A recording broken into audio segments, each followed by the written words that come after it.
They removed me from the board of directors in front of every employee. My son's new wife stood up and coldly declared that I no longer belonged in the modern era of leadership. I sat there frozen. It felt like 20 years of devotion were erased with a single nod. Every gaze turned away, including my son's. But what they didn't know was I still held something no one expected, something quietly waiting to come to light. I walked into that boardroom like I had for years. Same seat, same smile, same folder of notes I always brought to these quarterly meetings. Routine. Familiar.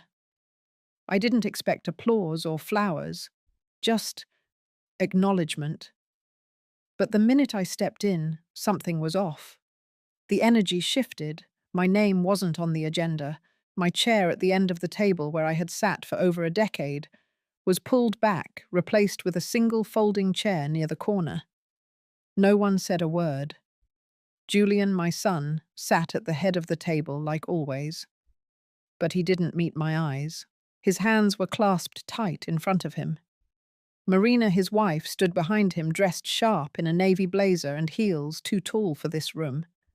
She gave me a smile so calm it made my stomach turn. It was the smile of someone about to do something cruel, but politely. Before I could even ask where I was supposed to sit, she cleared her throat, loud enough to take the air out of the room. Then she stepped forward and said it. "We've been reviewing the direction of the company and believe it's time for a new era. Denise has served this organization with heart, but leadership must evolve. Today we officially thank her for her service and announce her transition out of her current role." Just like that. No vote, no prior conversation, no mention of the 17 years I spent helping build that training center from the ground up. I opened my mouth, but no words came. My heart beat loud in my ears. I turned to Julian. He didn't look at me. He didn't say a word. His silence hit harder than any speech Marina could have given. There's a kind of pain that doesn't show on the outside. It stays in your throat like a stone you can't swallow. I felt that sitting there in that folding chair with eyes around the table, darting down at their notes or fake checking their phones. No one made eye contact. No one offered a hand or a word. I had become invisible in a place I helped build. And Marina, she kept talking about modern vision, about data-driven results, about rebranding the center for a younger, fresher audience. I didn't hear most of it. My pulse was too loud. My face was burning. But I sat still. I nodded. And when the meeting ended, I walked out quietly. No one followed.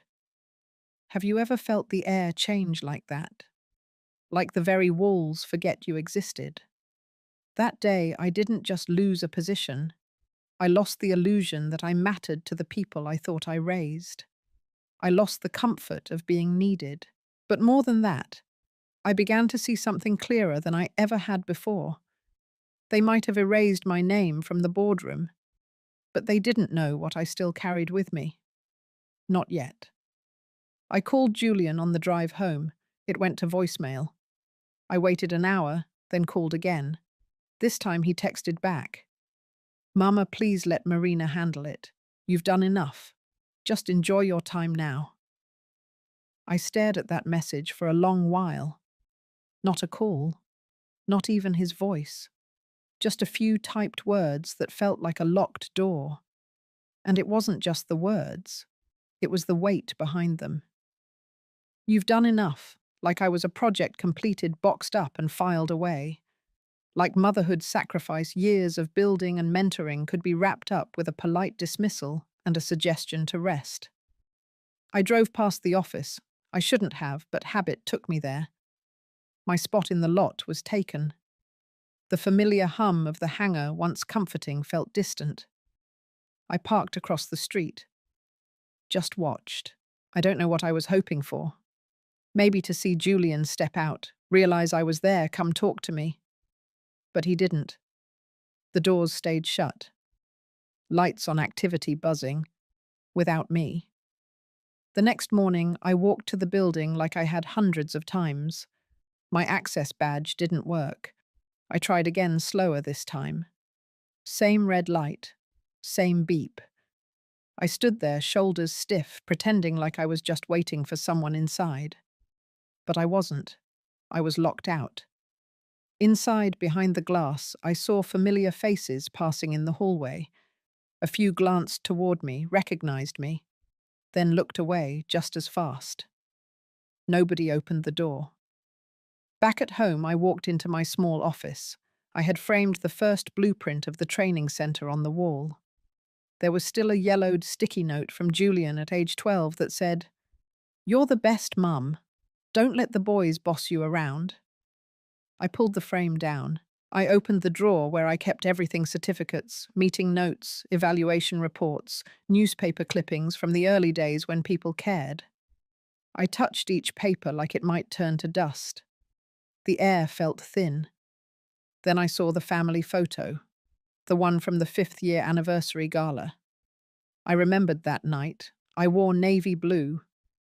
Julian had his first tailored suit. Marina had just joined us back then, standing at the edge of the photo, half smiling, holding a glass of champagne. I turned the frame over. Someone had scribbled over my face in marker. Black ink, sloppy and deliberate. It wasn't a joke. It wasn't a child's doodle. It was a message. The next few days passed quiet. My phone didn't ring. The board didn't contact me. No explanation, no paper trail, no meeting minutes, just silence and absence. Like I had been swallowed whole by a version of the story they rewrote without me. But I wasn't confused, not anymore. Marina wasn't just trying to restructure. She was trying to erase. And Julian, my son. He wasn't confused either. He was complicit. Maybe not in the actions, but in the silence, in the way he let it all happen and decided not to see it. I made coffee the next morning without turning the lights on, sat at the kitchen table in my robe staring out the window. And that's when it started sinking in. They didn't just take away my title. They wanted to take away my memory, my name, my place, my trace. And that was going to be a lot harder than locking a door. The message from Rosa came late in the evening.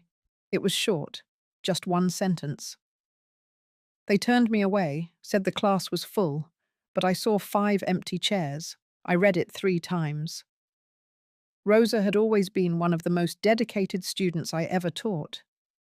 She wasn't flashy, but she showed up early, stayed late, asked questions most of the instructors didn't have answers for. She earned every flight hour. So when she said she'd been denied entry into the refresher course, I knew something wasn't adding up. I called her the next morning. She sounded disappointed, but not surprised. They said they were focusing on younger candidates now, she told me. They didn't even look at my logbook. I thanked her quietly, then hung up and opened my laptop. I still had access to a few shared documents through my old email. Most were stripped down or archived, but a few older folders remained. The spring semester class roster was still visible. 18 students listed. I scanned the names. Some were familiar, but 8 of them rang no bells. No notes next to them. No photo ID tags. No history of previous sessions. I copied the list and began cross-referencing it with our past attendance records. One name popped up with a matching ID from a class 3 years ago, but the address was blank. Another name had no flight log attached, no emergency contact, no enrollment date. It didn't feel like a mistake. It felt like placeholders. My breath slowed as I read further. I dug through old printouts, scanned ID records I still had saved in my cabinet. Then I called Rosa back. Do any of these names sound familiar to you? I read off 5. She paused. No. Never met them. And I was in that class every week. I closed the file, sat in silence. 17 names total on the new list, but only 9 seemed legitimate. 8 were empty, hollow, created for what I wasn't sure yet. But I had my suspicions. I started searching addresses. One led to a closed-down P.O. box in El Cajon, another linked to an empty parcel of land outside Bakersfield. One came back as a motel that had been shut down since 2018. I wasn't looking at student records. I was looking at ghosts. I pulled out the quarterly budget I'd printed last month. Line item Federal Training Support. COVID grant. Amount $13,800 per student, multiplied by 17. $234,600. I sat with that number for a while. My training center had received emergency funding during the pandemic to support returning flight students. I remembered applying for it myself. Marina hadn't even known about the grant until I walked her through the process. I remember handing her the paperwork, explaining what needed to be reported and why every name had to be verifiable. Now somehow there were names that didn't match any record I ever created. And the funding. It was already approved, already paid. There were only 2 people with access to federal grant submissions.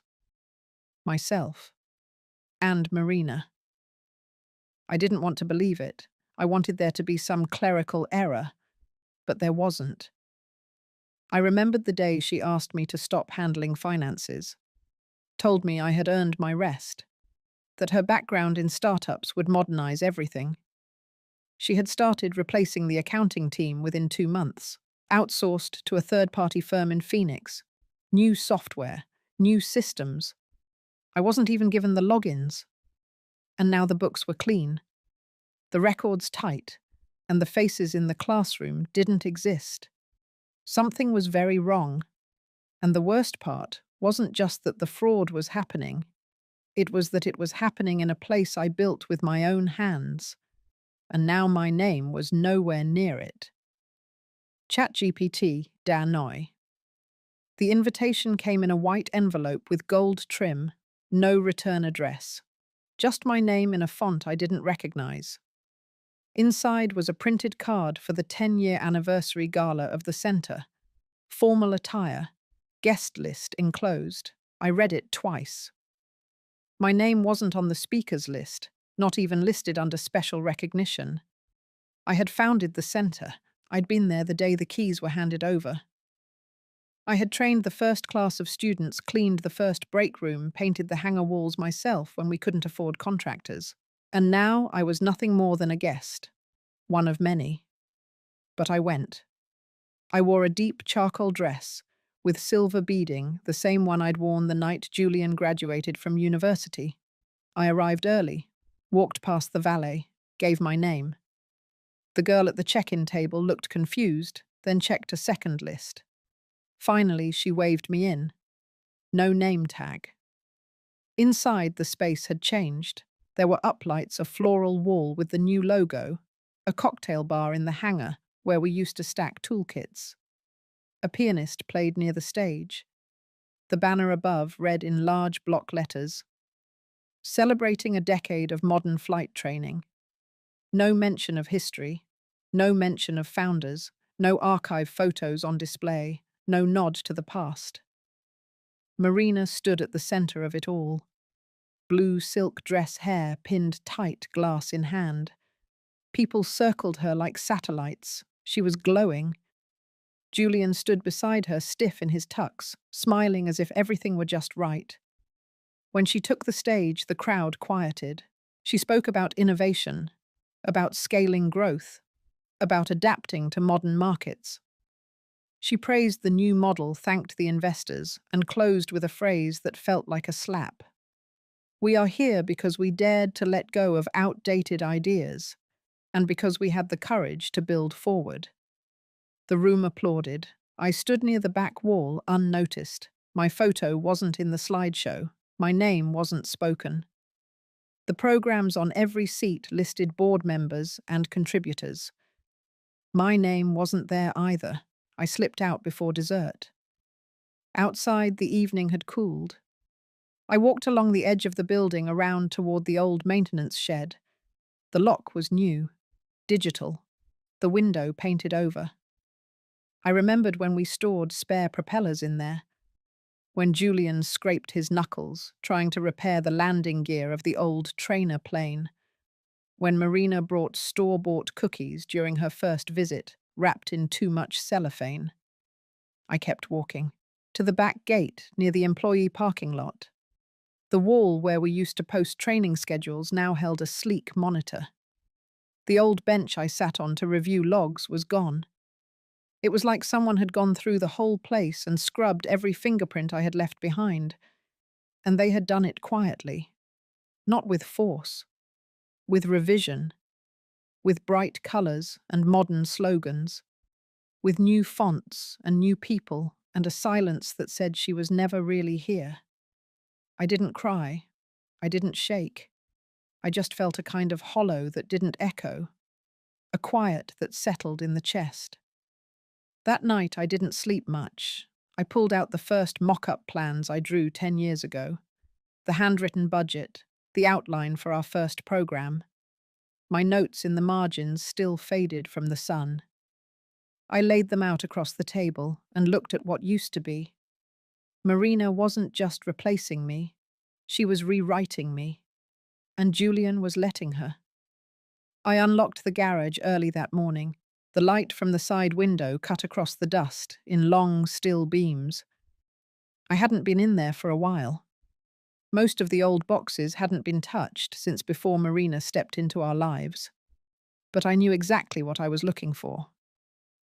Under a sheet behind the spare tire compressor sat 2 large storage bins. I opened the first one. It held a stack of laminated training maps, some of them hand-marked with revisions from our early years. The second bin was heavier. Inside, I found the archive binders, black vinyl, labeled with masking tape and written in my own handwriting. Year 1, Year 2, Year 3. I carried them to the kitchen table one by one. By the time the sun hit the back deck, I had built a small tower of proof. Proof that I had been there. That the center had started with more than just a dream. It had started with systems. With sweat. With money from my pension and a loan I signed alone because no one else believed in the idea back then. I opened the first binder. The original registration forms. The earliest student rosters with real signatures. Meeting minutes written in shorthand. I had typed them up at night in my pajamas while Julian was still in school. Then came the funding applications. My notes in the margins about every phone call with state licensing boards, scans of checks, receipts, handwritten memos. I turned each page slowly. Nothing had been accidental. Everything had been deliberate, documented, lived. I pulled out one document that made me stop. It was the original incorporation form. My name, bold and centered, listed as founder and director. The legal signature. The notarized stamp. None of that was in the current online version of the company's records. Marina had scrubbed it clean. Later that day, I drove to the local storage facility. I still kept one small unit, mostly for personal keepsakes and backups. Inside a locked drawer was a flash drive. I had used it to back up every financial report from the first 6 years. At the time, I thought it was just good practice. Now it felt like something more. I took it home and plugged it in. The folders opened like I'd left them yesterday. Balance sheets, P&L statements, copies of tax filings, and tucked deep in a folder marked Old Grants. I found the original federal relief request for the Aviation Re-Entry Program. My name was on the submission. I had listed specific guidelines for documentation. Marina had used that template. But what she submitted later on had diverged completely. No sign of vetting, no matching student logs. This was evidence. It wasn't just about pride anymore. It wasn't even about revenge. It was about facts. And the facts had been erased. I walked back to the garage after dinner, found the framed mission statement we had once hung in the front lobby. I flipped it over. It still had Julian's name signed under mine. He had been proud of it once. I set it down and looked at the empty space in the garage. Everything they had erased still lived in these boxes, in these signatures, in these files. I didn't know what I was going to do next. Not yet. But I knew I wasn't going to sit in the dark while someone else rewrote my story. I had too much evidence, too much history, and finally enough distance to see it for what it was. This wasn't loss. It was attempted erasure. And I wasn't going to disappear that easily. It started with the names. 17 students listed in the last quarter's grant submission. 8 of those names had no prior history, no flight hours, no contact logs. I knew it wasn't just sloppy paperwork, it was design. I printed the list and laid it beside the enrollment records I had from the previous year. I highlighted the duplicates, the outliers, the names that came out of nowhere and vanished just as quickly. Then I mapped addresses. 2 led to closed businesses, 1 to an abandoned trailer lot, another to a mail forwarding company with no physical location. All of them were linked to Marina's grant reports. Not one of them matched an actual living, breathing student who had ever walked through the doors of the center. I called Rosa again. She confirmed the same thing I suspected. Her class had empty seats. Her instructor had made a comment about adjusting the books. No one thought much of it then. That night I printed everything. Every file. Every list. Every discrepancy. I made 2 copies. One I stored in a secure folder at home. The other I set aside. I wasn't sure who I would give it to yet, but I knew that day would come. In the following days, I started reviewing federal filing protocols. Quietly, carefully. I didn't want to leave a trace. I contacted Michael Rosenthal. He used to be one of our brightest students. Now he worked with FAA compliance. I asked if he could spare some time. I didn't say why. We met at a cafe in La Mesa, off the main strip. We sat outside. He ordered black coffee, no sugar. I handed him a manila envelope. He flipped through the first few pages, then stopped. How far back does this go? I told him what I knew, what I'd seen, what I suspected. He didn't say much after that, just nodded. Told me he would follow up in a week. I walked out feeling both lighter and heavier at the same time. When I got home, I opened one last box from the garage. Inside was a file labeled Founding Documents. It had the original mission statement, the licensing certificates, and a photograph from the groundbreaking ceremony. I had a shovel in my hand, wearing jeans and a wide grin. Julian stood next to me. He looked proud. The kind of proud that doesn't fake itself. That version of him was long gone now. I turned the photo over. There was a date written in pen. March 18th, 2013. I wrote that myself. A small detail. But it reminded me that I had once believed in permanence. Now I understood better. They weren't just cutting me out of operations. They were planting false roots, new records, new names, rewritten timelines. They wanted a version of the center that started with Marina. A timeline that began only after I stepped away. They wanted the story to sound sleeker, younger, easier to pitch to new investors. But real stories have texture, and truth leaves traces. The flight logs, the grants, the photos, the names on the walls that had quietly disappeared. I remembered them all. And for the first time in weeks, I didn't feel erased. I felt ready. Michael called me a few days later. His voice was steady, low, almost careful. He said he had reviewed everything. He didn't need to ask me more questions. He had already started pulling older filings from Marina's previous ventures. Patterns were showing up. Names recycled across different institutions. Grant applications with identical structures.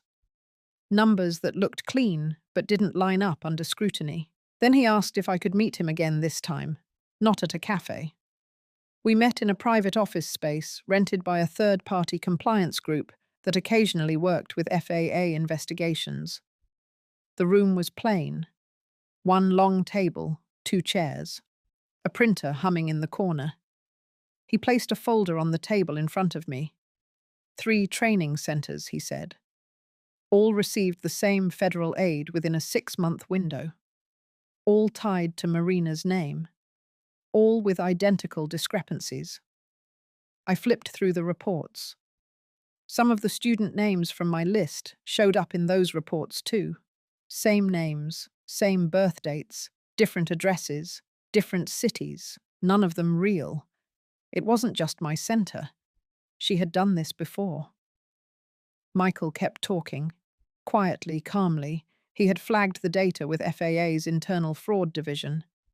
They were reviewing everything now. He couldn't promise how fast it would move, but the evidence was already in motion. He also advised me not to confront Marina directly. Not yet. Let the process work. That night I sat in my kitchen with the lights off, just listening to the hum of the refrigerator. Everything felt still, but something had shifted. This wasn't a private betrayal anymore. It had a trail, and it was being followed. The next day, I returned to my garage. I pulled out the file with the earliest registration forms and checked the signatures again, just to be sure. Then I opened a separate envelope I had tucked away years ago. Inside was a letter from a local newspaper editor who once covered our launch. He had written that our story was one of resilience, that the training center was proof that late beginnings could be just as strong. I folded it again slowly and slid it back where it belonged. Later that afternoon, I called Rosa. I told her I couldn't say much, but that she had been right to tell me about what happened, that her words started something. She didn't need to know the rest just yet. She paused, then said she had already withdrawn from the center, said it didn't feel right anymore. I thanked her, and that was enough. A week passed, then another. I heard nothing more from Julian, not even a message. He had gone quiet again, like he always did when things got uncomfortable. But silence didn't mean absence. One evening, just as the sun dipped behind the hills, I stood at my front window and watched as a black sedan pulled up across the street. 2 people got out wearing dark jackets. They didn't approach the door. They walked toward the side entrance of the center's administrative office across the lot, the one Marina had started using for donor meetings. They stayed inside for almost an hour. Then they left. They didn't knock on my door. They didn't say my name, but I didn't need them to. Something had begun, and for the first time I wasn't the only one paying attention. I leased the hangar space without telling anyone. It was an old unit on the west side of the county airfield. Dusty, forgotten, but solid. I had flown out of that strip back in the early days, long before our center had its own runway access. The rent wasn't cheap, but I had savings. And I needed a place that was mine, not just to store boxes and memories, but to rebuild something real. I made a few calls, one to a retired instructor I trusted, another to a mechanic who owed me a favor, then Rosa. I didn't tell her everything, just that I was organizing a series of introductory flight sessions, focused on women over 60, women who had never had the chance, or women who had been told, like I had been once, that they were too late. She agreed to help before I even finished the sentence. We cleared out the hangar first, bought folding chairs, a portable projector, a second-hand coffee machine. Rosa built a basic flyer. I reached out to a few community groups, local libraries, even a couple of churches. Quietly, nothing flashy, just word of mouth and quiet hands passing it along. The first morning I wasn't sure anyone would show. By 10 o'clock there were 12 women sitting in a semicircle in that hangar, all holding clipboards. One wore a scarf, printed with little airplanes. One had brought her granddaughter. One sat alone, silent but wide-eyed. I started with stories, not about grants or scandals, just about what it felt like the first time my feet left the ground, how the world shifted under me, how I had once been scared to speak into a radio, then later trained others to do it in 3 languages. Then Rosa took over. She ran through the basics: lift, thrust, drag, what to expect in the cockpit, what to listen for. She had grown into her voice since I last saw her teach. Her confidence was quiet but solid, like it had roots. We scheduled follow-ups, designed 3-week workshops, nothing certified, just experience, just proof that courage didn't come with age limits. Each week more showed up. Word travelled. We had to borrow folding chairs from the next hangar. A bakery down the street donated pastries on Saturdays. One retired pilot offered to let us use her old Cessna for practice. I paid for the fuel. Every penny was worth it.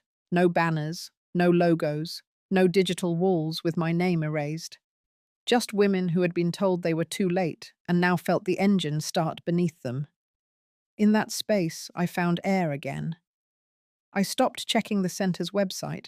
I stopped waiting for Julian to call. My focus shifted from what had been taken to what was being built again. From the silence, something new had grown. And it wasn't fragile. It had weight, community, movement. The hangar smelled like fuel and paper and black coffee. The whiteboard was streaked with ink. We kept extra blankets for early morning sessions. And in the corner sat a stack of printouts about basic aviation safety, with my handwriting still in the margins. One afternoon, after the last group left, Rosa and I stood by the open doors looking out over the strip. She didn't say much, just placed her hand gently on my shoulder. I didn't need a title. I didn't need a board seat. I had this, and this was real. The invitation came through a formal letter this time. Embossed seal. FAA letterhead. Inside it read like routine acknowledgement, but I understood what it meant. They were hosting a regional aviation innovation summit, and the center had been invited to present. Not just attend. Present. The slot was reserved for Marina. I wasn't surprised. The center still had a respectable reputation, at least on the surface. The fraud investigation hadn't gone public yet. Michael had warned me that timing mattered, that things had to move by the book. But now it seemed the book was about to be opened. I didn't need a formal invitation to attend. My name was still on the list of original founders submitted to FAA when we first applied for grant certifications. I registered quietly. No fanfare. Just a confirmation email and a badge that would be ready at check-in. I wore navy, clean, pressed, understated. I left the name tag blank. I arrived early and sat in the 4th row near the center aisle, close enough to see far enough to remain unseen. The room filled slowly. Industry folks, investors, regional coordinators, mostly suits and ties. A few familiar faces I hadn't seen in years. None of them noticed me. Or maybe they did and chose not to. Marina walked in right before the program began. She wore white, bright pristine with her hair pinned into a tight twist. Julian followed behind her carrying a laptop. He looked tired, thinner than before, not quite at ease. When Marina took the stage, her confidence was intact. She greeted the crowd with poise, spoke of numbers, growth. Her voice held authority, the kind that had been trained for rooms like this. She advanced slide after slide, filled with bar charts, projections, retention stats. Then came the part that changed the air. A slide labeled Community Integration and Support Metrics appeared on screen. It listed student enrollment increases and referenced outreach programs. Names of training modules, partner schools, support numbers. One number in bold, 17 students supported under the Federal Aviation Access Grant. My pulse slowed. Michael had told me what to expect. But seeing it live, projected 20 feet wide on a conference wall, stirred something deeper. That number was a lie, a big one, and it was the kind that came with consequences. Two figures stood quietly near the tech table. Dark jackets, no logos, no badges. One of them raised a hand slightly. The moderator stepped forward. He announced a brief delay due to a clarification request from FAA compliance. Marina blinked, smiled, looked confused, but nodded. Then the screen changed. A new slide appeared. Not hers. It had the FAA seal and the heading Review of Discrepant Data Sources in Regional Grant Use. A quiet moved through the room like a slow wave. On the screen were names, the same ghost names I had uncovered. Then addresses, matching reports from 3 different institutions, all linked by application metadata. At the bottom, in smaller text, a note. Records presented by Ms. Trask are currently under federal review. Marina stood frozen, one hand still on the podium. Julian looked at her. His face dropped. No one spoke. The silence stretched. Then someone in the back stood up and walked out. A pause. Then murmurs. Then movement. The moderator returned, thanked Marina, and ended the session early. I stayed in my seat, just long enough to feel my hands steady. I hadn't spoken, hadn't raised my voice, hadn't needed to. The truth in the end had a louder tone than I ever could. The press release came out the next morning. It was short. Just a few paragraphs on the FAA site, then syndicated across small aviation outlets. The wording was clinical. An internal review had flagged inconsistencies in multiple grant applications linked to regional training centres. One centre had been suspended from new funding pending further investigation. No names, no accusations, just facts. But everyone in that conference room knew. By noon, 2 of Marina's board members had stepped down. A third posted a vague message online about transparency and leadership. The donors pulled out quietly. A scheduled media interview with Julian was cancelled. The centre's homepage went offline for an hour, then came back stripped of press kits and partner logos. Michael sent me a single line via text. It had started. That was all he wrote. I spent the afternoon at the hangar. Rosa was reviewing flight checklists with a new group. Someone brought muffins. Another woman, 68, said she hadn't held a pencil since high school, but had just completed her first taxi run. I stood near the back wall, hands in my pockets, watching them. This was what we were supposed to be doing from the beginning. Julian came to my house that evening. I saw his car pull up and stayed in the kitchen. I didn't move until he rang the bell twice. When I opened the door, he looked smaller, like something inside him had folded in on itself. His shirt was wrinkled. He didn't ask to come in. He just stood there. He started to speak, but I raised my hand. I told him I didn't want apologies, not now, not the practiced kind. What I wanted was space. He had made his choices, not just last week or last month, but years ago. Every time he said nothing, every time he looked away, every time Marina erased something and he let it happen. He nodded, said he understood, then asked if I was coming back. I told him no. The centre wasn't mine anymore, not the building, not the title, not the name.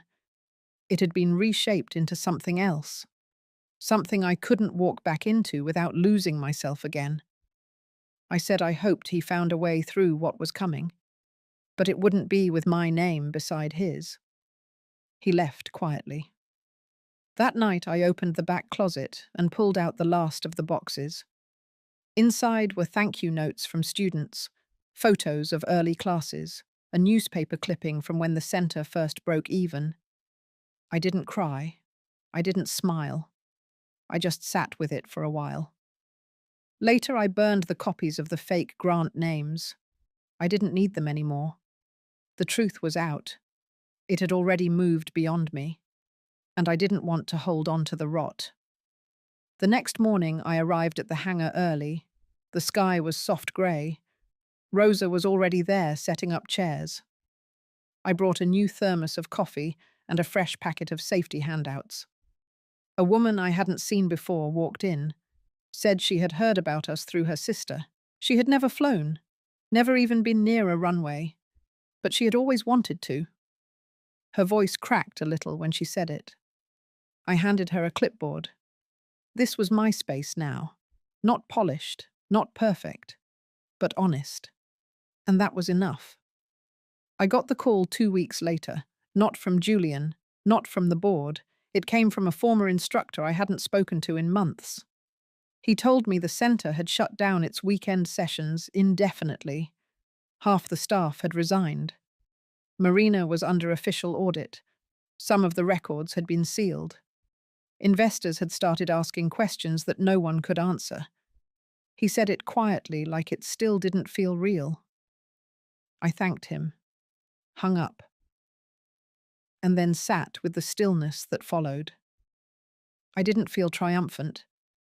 I didn't feel vindicated, just clear. A few days later, a community group in Oceanside reached out. They had heard about the skylight sessions through a former student, asked if I would consider expanding, said their seniors program had grant access and space for light training. They offered a partnership. I told them I'd think about it. I took a walk that evening. The air was crisp, but not cold. The clouds were low, soft-edged. I walked without direction past the old corner bakery, past the hardware store with its faded awning. When I passed the bookstore, I paused. They had changed the front display. In the window was a framed quote on a card that read, "Sometimes you don't go back because what you built doesn't need you anymore. And sometimes you don't go back because it was never really yours to begin with." I stood there for a while. The next morning, I drafted a short statement for the Skylight Bulletin Board. I wrote that I would no longer be attending any public forums related to the centre, that my energy was committed elsewhere. I signed it Denise Laroche with no titles after my name. Just that. Rosa read it and didn't ask anything. She nodded and posted it at the back near the coffee machine. That afternoon, we held a session with 14 women. One of them, 74, had just completed her first full taxi and was smiling so wide you'd think she'd won a medal. Maybe she had. I left a little early that day, went home and opened the old drawer where I used to keep centre materials. I cleared it out. Not with anger, just with intention. I packed the items into a small box, labelled it in black marker, and slid it onto the top shelf of the hall closet. That night, I didn't dream about the old boardroom. I didn't replay Marina's voice. I didn't see Julian's face. I slept through until morning.